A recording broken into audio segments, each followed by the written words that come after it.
The sanding pad both holds the sandpaper and provides a flat surface for sanding. This pad uses hook and loop paper and has holes to work with dust collection. Over time, the pad will wear out. It will become nicked around the edge if it is struck against something while sanding. The hook and loop surface will wear away and no longer hold the paper. The pad will wear much faster if pressure is applied to the sander while it is used. Replacing the sanding pad is a repair that you can do yourself, and I'm going to show you how. Hi, I'm Mark Socha. Do-it-yourself repairs like these are easier than you might think.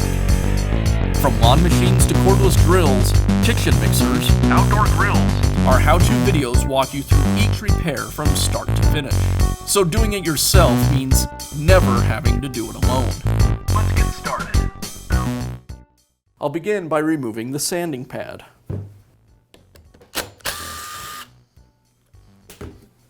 Now I can install the new pad. I'll place the pad on top of the bearing cup, aligning the screw holes. Then I'll secure the pad with the screws. I like to start the screws by hand so I don't strip out the threads. And then I'll finish up with the impact. And that's how easy it is to replace the pad on your sander. Be sure to check back often for new videos and expert advice. If you found this video helpful, give us a thumbs up and leave a comment.